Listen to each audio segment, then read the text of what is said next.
Moi, c'est François Dumont. Je suis enseignant en conduite d'engin de chantier. La plupart des journées, on va commencer avec une théorie où ce que je vais présenter à l'élève l'activité du jour. Il y a un carré de sable dans ma classe avec plusieurs mini-machines, des mini-godets, des mini-grattes, ainsi de suite. On va aller changer, on va sortir dehors, on va faire notre entretien quotidien de la machine.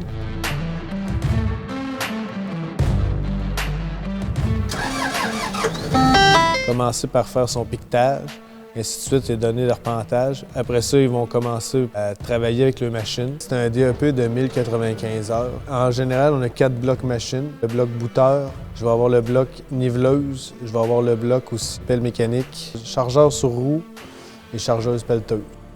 J'ai aussi le département mécanique, que je suis toujours en relation serrée avec eux autres pour s'assurer que ma flotte de machinerie soit en ordre et adéquate. Il faut quand même avoir de la persévérance. Il faut quand même aussi avoir le sens de la minutie. Il faut être beaucoup axé aussi sur la sécurité. L'œil pour bien différencier les terrains, les différences de matériaux, ainsi de suite. Plus qu'on avance dans le temps, plus que les simulateurs sont de plus en plus représentatifs, de plus en plus utilisés aussi par les grandes compagnies, faire des formations internes avant d'accéder au chantier.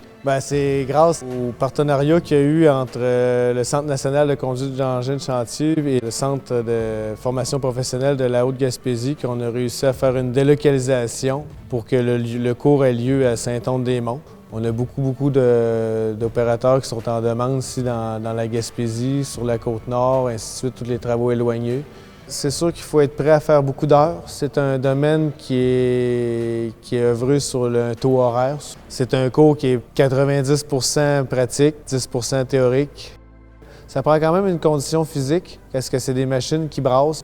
Il va falloir que vous adaptez aux matériaux, aux conditions climatiques, aux accès, aux contraintes des chantiers. C'est la beauté de la chose. Il n'y a pas une journée de pareil.